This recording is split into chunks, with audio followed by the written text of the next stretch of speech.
এক এক নবীর এক এক ধরনের মুজিজা ছিল। মুসা আলাইহিস সালামের মুজিজা ছিল লাঠি। লাঠি ফালাই দিলে কি হয়ে যেত? সাপ হয়ে যেত। দাউদ আলাইহিস সালাম তিনি অস্ত্র নির্মাতা ছিলেন, যুদ্ধের অস্ত্র তৈরি করতেন। এর জন্য লোহার প্রয়োজন হতো। লোহা আগুনে পুড়ে নরম করার দরকার হতো না, তিনি লোহা ধরে চাপ দিতেন আর আঙ্গুলের ফাঁক দিয়ে পানি হয়ে পড়ে যেত। আর ছিল তার গলার আওয়াজ, এত সুন্দর আওয়াজ আল্লাহ তাকে দিয়েছিলেন। তিনি যখন তেলাওয়াত করতেন, উড়ন্ত পাখিগুলি চতুর্দিকে এসে বসে শুনত। মানুষ তো বটেই। ঈসা আলাইহিস সালামের মুজিজা ছিল, তিনি আজন্ম কুষ্ঠ ব্যাধিগ্রস্ত ব্যক্তির গায়ে হাত বুলাতে রোগ ভালো হয়ে যেত। অন্ধের চোখের উপরে হাত বুলাতেন, চোখ ভালো হয়ে যেত।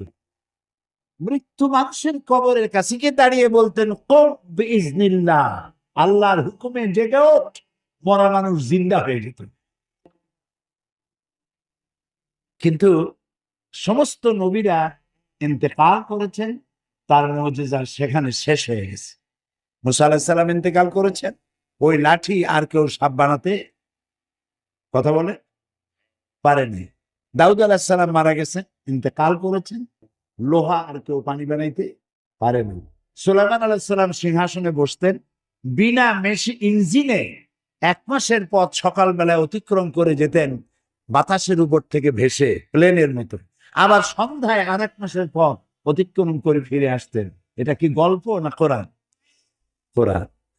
তিনি ইন্তেকালের পরে ওই সিংহাসন ওরা তো ভালো, মাটির উপর দিয়ে 1 ইঞ্চিও কেউ উঠাইতে পারেনি। ঈসা আলাইহিস সালাম ইন্তেকাল করেননি। তিনি কোথায় গেছেন? আল্লাহ তাকে উঠায় নিয়েছেন। ঈসা আলাইহিস সালামকে আল্লাহ উঠায় নিলেন, আর তার শত শত কোটি এই যে উম্মতদের দাবিদার, তারা কোন অন্ধের চোখ আজ পর্যন্ত ভালো বানাইতে পারে নাই। বেশি ঘষাঘষি করতে গেলে চোখ যাও ভালো আছে তাও শেষ। কুষ্ঠব্যাধিও ভালো বানাইতে পারে নাই, চোখও ভালো বানাইতে পারে নাই, মরা মানুষের চিন্তা করতে পারে না। তার অর্থ দাঁড়ালো, দুনিয়ায় যত নবী এসেছেন তারা ইন্তেকাল করলেন, মুজিজা জায়গায় শেষ হয়ে গেল। কিন্তু আপনার আমার নবী, বিশ্ব নবী মুহাম্মদুর রাসূলুল্লাহ সাল্লাল্লাহু আলাইহি ওয়াসাল্লাম, তার উপরে আল্লাহ রাব্বুল আলামিন তাকে অনেক মুজিজা দিয়েছিলেন। যত মুজিজা নবীর জীবনে ঘটেছে, সর্বশ্রেষ্ঠ মুজিজার নাম কোরআন শরীফ। রাসূল দুনিয়া থেকে বিদায় হয়ে গেছেন, কোরআনের মুজিজা শেষ হয় নাই।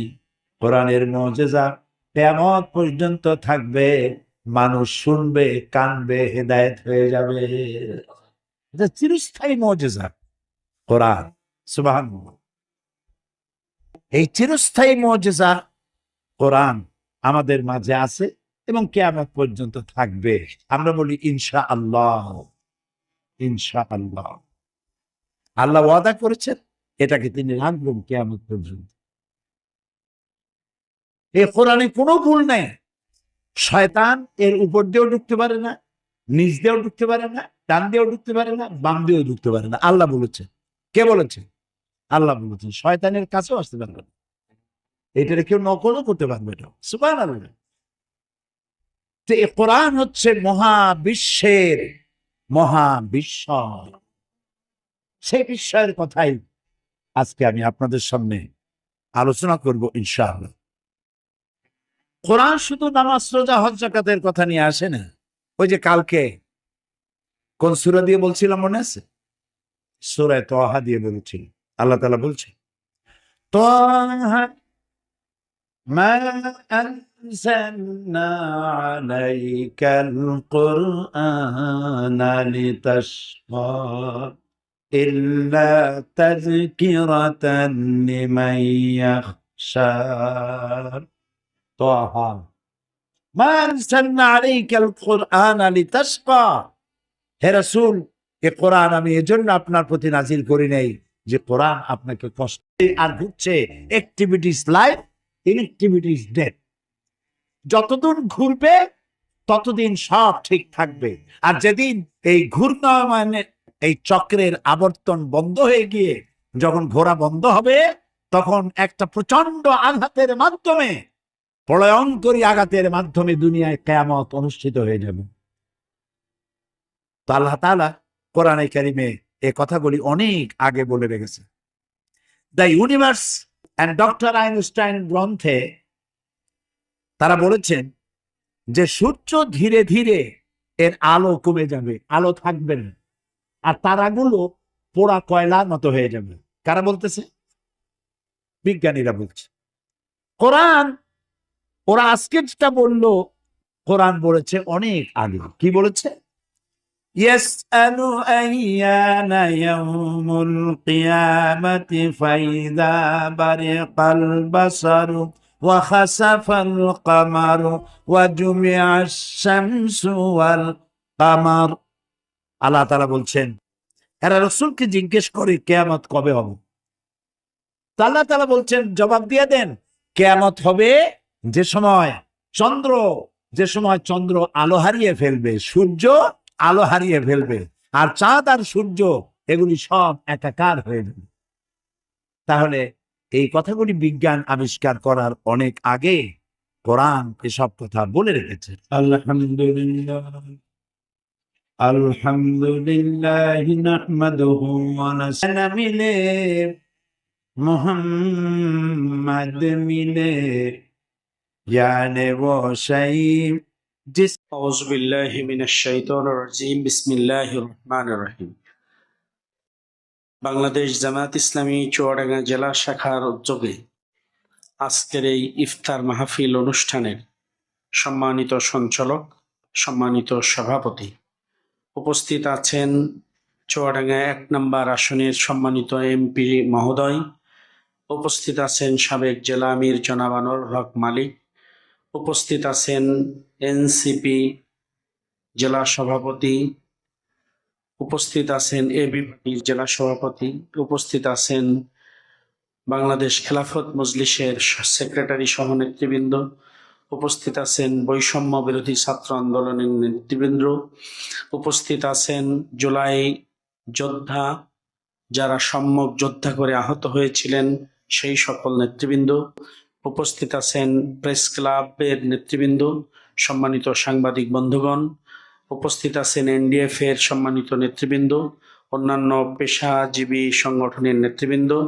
উপস্থিত আছেন আমার সহকর্মীবৃন্দ, কর্ম পরিষদের সদস্য ভাইয়েরা, উপস্থিত আমার উপজেলা সেক্রেটারি, আমির সহ নেতৃবৃন্দ, সামনে বসা সম্মানিত সাংবাদিক বন্ধুগণ, সবাই মিলে আল্লাহ তাআলার দরবারে অবনত মস্তকে কলেমাতুশ শুকর আদায় করে বলছি আলহামদুলিল্লাহ। রাসূলুল্লাহ সাল্লাল্লাহু আলাইহি সাল্লামের পর সবাই মিলে মহব্বত করে দুরূদ পাঠ করে বলি সাল্লাল্লাহু আলাইহি সাল্লাম। আল্লাহ তাআলার কাছে আজকের এই দিনে দোয়া কবুল হওয়ার প্রাককালে একটি দোয়া করি, আল্লাহ যতদিন তুমি দুনিয়াতে হায়াত রেখেছো ততদিন সততার সাথে সুস্থতার সাথে চলে ফিরে বেড়ানোর তৌফিক আল্লাহ তুমি দান করে দাও। এই গোটা চুয়াডাঙ্গাবাসী আমাদের যে দুইজন ব্যক্তিকে দায়িত্ব দিয়েছেন, আমরা যেন এই দায়িত্ব সঠিকভাবে পালন করতে পারি সেই তৌফিক আল্লাহর কাছে আমরা আজকের এই দিনে কামনা করছি। সম্মানিত বন্ধুগণ, আমরা অনেক রকম প্রতিশ্রুতি দিয়েছিলাম ভোটের আগে। প্রতিশ্রুতি গত 17 তারিখ থেকে আমাদের পূর্ণ কার্যক্রম শুরু করেছি। গত 17 তারিখে আমরা শপথ গ্রহণ করেছি এবং শপথ গ্রহণের সাথে সাথে আপনাদের কাছে আজকে সেটা জানিয়ে যাচ্ছি। আমরা যে ইতোপূর্বে বলেছিলাম ফ্ল্যাট নেব না, ট্যাক্স ফ্রি গাড়ি নেব না, প্লট নেব না, সরকারি বরাদ্দকৃত, সেইগুলোর উপরে আমরা ইস্তেকামাত আছি, প্রতিষ্ঠিত আছি। এইগুলো আমরা টাচ করব না, এটা আমাদের প্রথম পদক্ষেপ। সম্মানিত বন্ধুগণ, যারা জাতীয় সংসদ সদস্য হন, সংসদ সদস্য হওয়ার পরে প্লট এবং গাড়ি, এটা তাদের জন্য খুবই স্বল্প মূল্যে পান এবং খুবই সহজলভ্য হয়। এই জিনিসটুকু আমরা বাদ দিয়েই আমাদের কার্যক্রম শুরু করতে চাই। আমরা এই কাজগুলো বোঝার জন্য আপনাদের কাছ থেকে সহযোগিতা চাই। আমরা সোজাসুপটি চলতে চাই, নাক বরাবর চলতে চাই। এই চলার পথটা আপনারা দেখিয়ে দেবেন, এটা আপনাদের দায়িত্ব। আপনাদের এই দায়িত্ব আমরা অর্পণ করলাম। প্রিয় সহকর্মীবৃন্দ, সম্মানিত সাংবাদিক বন্ধুগণ, বাংলাদেশ জামাত ইসলামী বাংলাদেশে যতগুলো এমপি হয়েছে সকল জায়গা থেকেই এই ঘোষণা দিয়ে কার্যক্রম শুরু করেছে। আমরা যেহেতু গতকালকে রাত্রে এসেছি, ফার্স্ট প্রোগ্রাম আজ আপনাদেরকে নিয়েই শুরু করলাম। আমরা আগামীকাল থেকে আমরা একটি কর্মসূচি হাতে নিয়েছি, আমার আঙিনা আমি পরিষ্কার করতে চাই। এই পরিষ্কার অভিযান আমরা প্রত্যেকটা সেন্টারে শুরু করব এবং সেখানে আপনারা আমাদের সহযোগিতা করবেন। আমরা পরিবেশটা সুন্দর করার মাধ্যমে মানুষের মন সুন্দর করার প্রচেষ্টাকে এগিয়ে নিয়ে যেতে চাই। আমাদের বাড়ির আঙ্গিনা, হাসপাতাল, ক্লিনিক, কলেজ, ক্যাম্পাস, এরপরে বাস টার্মিনাল, এরপরে বিভিন্ন স্থাপনা যেগুলোকে জনগণ বেশি যায়, এই জায়গাগুলো আমরা পরিষ্কারের মাধ্যমে, আমরা নিজেরা উদ্যোগ নিয়ে আমাদের স্বেচ্ছাসেবকদের দিয়ে পরিষ্কারের মাধ্যমে আমরা এই কাজটাকে এগিয়ে নিয়ে যেতে চাই। সম্মানিত বন্ধুগণ, বাংলাদেশ জামাত ইসলামী সারা বাংলাদেশ একটি প্রেক্ষিতে ভোট পেয়েছে, সেটা চুয়াডাঙ্গার, তার বাইরে নাই। বাংলাদেশের মানুষ একটু শান্তিতে থাকতে চায়। আমরা সেই শান্তি যতক্ষণ বেঁচে আছি এই শান্তি আমরা নিশ্চিত করতে চাই ইনশাআল্লাহ।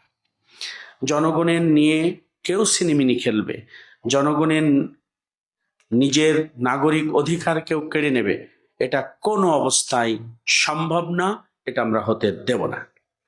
আমরা প্রশাসনের বন্ধুদের সাথে আগামী পরশুদিন থেকে কার্যক্রমগুলো করে তাদের কাছে একটা মেসেজ দিতে চাই। আমরা তাদের কাছে স্পষ্টভাবে বলবো আপনারা আমাদের কাছে কি চান আর আমরা তাদের কাছে কি চাই, দুটোর সমন্বয় করে আমরা কার্যক্রম শুরু করব। এটা আপনারা দেখবেন, আপনাদেরকে আপনাদের মিডিয়ায় এগুলো প্রচার করার জন্য আমি বিনীত অনুরোধ রাখতে চাই। সম্মানিত বন্ধুগণ, আমাদের ব্যাপারে কোনো খারাপ কোনো ধারণা থাকলে না বলে, না, যত দ্রুত পারেন আমাদেরকে বলবেন, আমরা সেখান থেকে ফিরে আসব, আমরা সংশোধন হব। আমরা আবার বলছি, আমরা জনগণের মুখে হাসি ফোটাতে চাই। আমরা আবার বলছি, আমরা মানবতার মুক্তি দেখতে চাই। আমরা আবার বলছি, এই দেশের মানুষকে আমরা এক ফোঁটা শান্তি নিয়ে এসে দিতে চাই।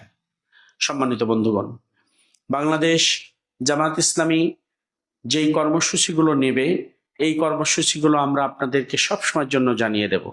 সাথে সাথে আপনারা কোনো পরামর্শ থাকলে সেগুলো আমাদেরকে জানিয়ে দেবেন। আমরা পাশ করার পর সবার সামনে দাঁড়িয়ে একটা বক্তব্য দিয়েছিলাম, কে ভোট দিয়েছে কে ভোট দেয়নি এই নীতি আমাদের ভিতরে আর নেই।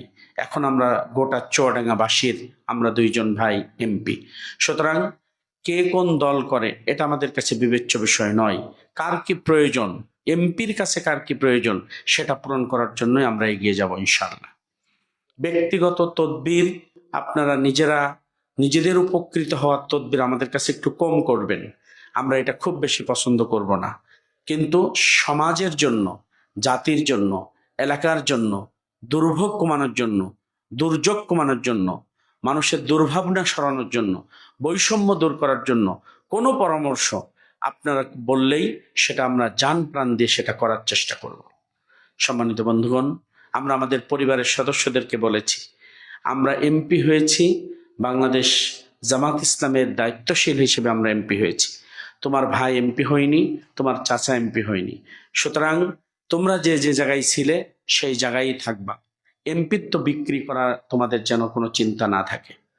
আমরা আমাদের দলের কর্মীদেরকে বলেছি, আপনারা নিশ্চয়ই আমাদের কাছে দুনিয়াবি স্বার্থ হাসিলের জন্য অনেক কিছু চান না, যা কিছু চান জনগণের জন্য, এই চাওয়াটা যেন ঠিক থাকে।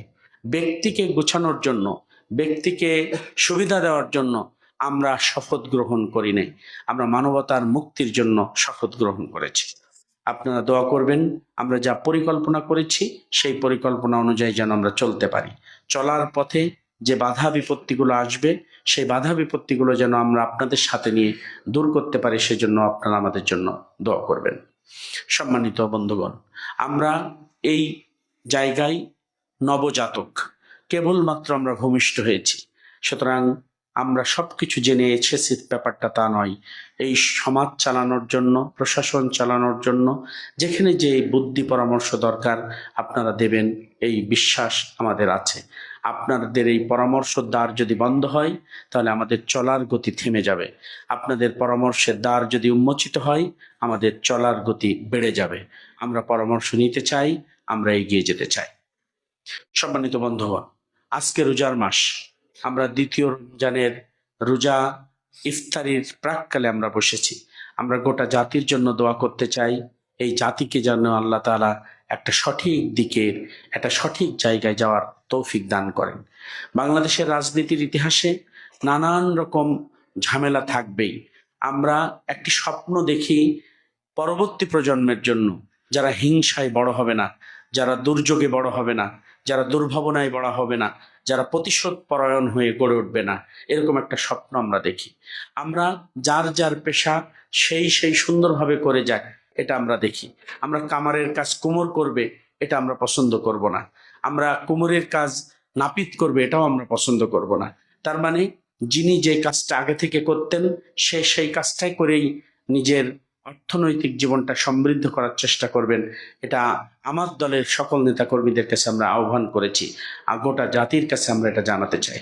আসুন রোজার মাসটাকে আমরা আত্মশুদ্ধির মাস হিসেবে গ্রহণ করি। আসুন পাপ পঙ্কিলতা মুছে ফেলার, পুড়িয়ে ফেলার মাস হিসেবে এই রমজানকে আমরা গ্রহণ করি। আমরা দেশপ্রেমকে জাগ্রত করার জন্য রোজার মাসটাকে আমরা গ্রহণ করি। মানবতার কল্যাণে কাজ করার জন্য রোজার মাসটাকে আমরা গ্রহণ করি। নিজের জীবনের সকল ভুল আল্লাহর কাছে ক্ষমা চেয়ে সামনের দিকে এগিয়ে যাওয়ার জন্য রোজার মাসটাকে আমরা গ্রহণ করি। এই রোজার মাসে মিথ্যাকে ছেড়ে দেওয়ার জন্য আমরা একটা প্রতিশ্রুতি নিই, আমরা একটা শপথ গ্রহণ করি। দুর্নীতিকে সরিয়ে দেব, এরকম একটা নিয়ত করে আমরা রোজার মাসটাকে কাজে লাগাই। আল্লাহ তাআলা আমাদের সবাইকে কবুল করুন, আমাদের রোজাকে কবুল করুন, আমাদের সেহরিকে কবুল করুন, আমাদের দেশটাকে কবুল করুন। যারা আমাদের ভোট দিয়েছেন, যারা আমাদের ভোটার, যারা চুয়াডাঙ্গাবাসী, সবাইকে আল্লাহ তাআলা ভালো থাকার তৌফিক দান করুন। এই দোয়া কামনা করে, আপনাদের সকলের জন্য কল্যাণ কামনা করে আমরা দোয়া চেয়ে নিয়ে আমার কথা শেষ করলাম। আল্লাহ হাফেজ।